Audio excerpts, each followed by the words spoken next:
Доброе утро, студенты мои. Как дела? Alright, that means good morning, students, my students. How you guys doing? I'm going to be helping you guys out with the homework that you guys did last time. So, I already have all of the stuff I did before. I had to erase the wonderful stick figures and drawings that I did in order to continue working on this. Anyway, here we go. Okay, so again, we're looking for subjects, which we're underlining, verbs, which we're double underlining, and direct objects, which we are circling. Okay, so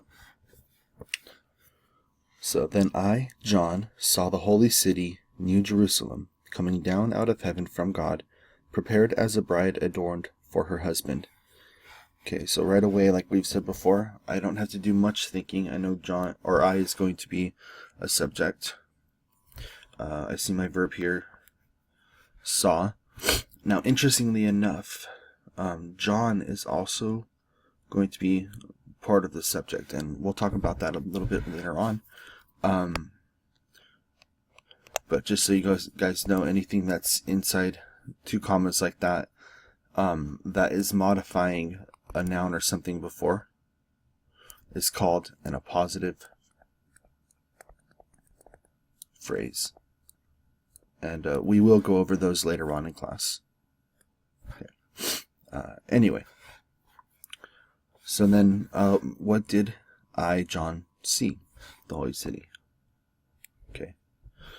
And again, we also have New Jerusalem here, which is an appositive phrase. So we're going to go ahead and circle that as well.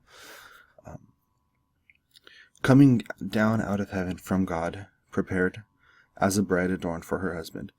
We have a lot of things going on in this particular sentence. A lot of things that look like verbs, but they're not quite verbs. They're what we would call participles in English. We're not going to go over those until later on in Russian. And so, as of right now, we don't have any more verbs or anything that we can work on with that. So, all of this stuff here, all of this right here so far is just extra information adding to our to the description, right? So, sentences in English with, or in general, with just a subject, verb, and direct object would be pretty bland, right? We need to mix it up, and that's what having all of these extra phrases and things do, is allow for more description, which means that we can kind of envision the concepts in the sentences that we're reading a lot better, right? Of course, biblically, we have a lot of allusions and analogies. So anyway, let's go to verse 3. And I heard a loud voice from heaven saying, Behold, the tabernacle of God is with men, and he will dwell with them, and they shall be his people. God himself will be with them and be their God. Okay, so right away, I heard what? A loud voice. So, okay, so from heaven saying, Behold, the tabernacle of God is with men. Okay, so I've told you before, is, am, are, was, were, always verbs. So in this case, who or what is, we have the tabernacle. And with men is a prepositional phrase. And so you've seen me not touch those. There's a lot of them here, right, that I haven't looked at. We're not going to worry about that right now. So if the word is by itself without one of these prepositions in front of it, we're not going to circle it. Okay. And he will dwell with them. So right away we know he is a subject pronoun. Will dwell is our verb. And again, with them we're not going to touch. They shall be his people. Okay, so let's see. So I said any form of to be. So shall be is the verb. They is subject pronoun, so we don't have to worry about anything else. And who or what or whom shall they be? The answer is his people. But again, I think I mentioned this before as well. Today we're going to talk about this in more detail.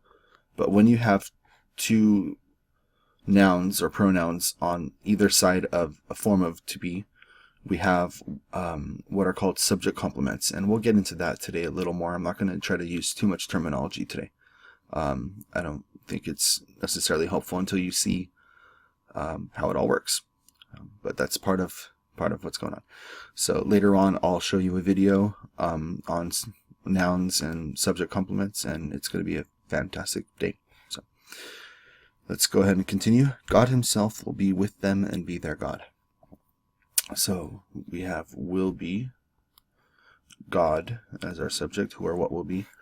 And again, with them doesn't count, but and be, meaning and will be their God. So we could kind of look at this. I'm going to go ahead and underline and circle those for now, just so that you know that they're not really direct objects. They're kind of really more subjects, but we're going to get to that. Okay, number 4. And God will wipe every tear away from their eyes. It's early in the morning, so I'm not reading as well as I could be. So will wipe. Who or what will wipe? God. We can go ahead and add away to this. This is kind of like part of the verb. Every tear from their eyes. So what or whom will God wipe away? Every tear from their eyes. We're not going to touch. There shall be no more death. So just like up here we had there was no more sea. So there shall be no more death. And shall be is our verb. And then since we have a bunch of connecting words here, we call those conjunctions. We're also going to use sorrow and crying. Crying is fun because it looks like a verb, but it's functioning like a noun. Okay, and in English we call those gerunds. Some of these words we might end up using later on in some other classes, most likely in either the intermediate or advanced class, so we're not going to worry about them too much now, but you do have them now, and you can impress your friends with some fantastic English grammar jargon, because, you know, everyone loves that, right? Anyway, there shall be no more pain. So once again, shall be, and there is a subject filler, so our subject is pain. For the former things have passed away. And we had passed away up here. So I have passed, and I think up earlier in that last video I kind of said that this part was part of the verb, so I'm going to do that. So who or what have passed away? Former things. Okay, that's that. Yay! Do a little Asian one. Okay, if you guys have any questions about this, don't forget to leave me a comment down below.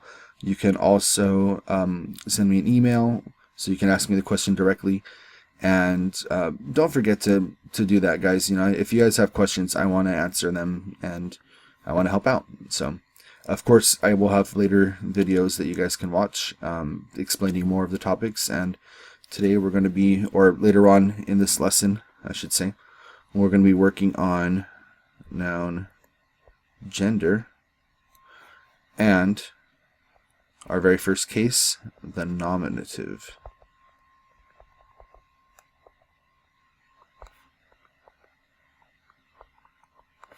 I really like smiley faces. I don't know why. They're just fun to draw. Alright, hope you guys enjoyed, and we'll catch you next time.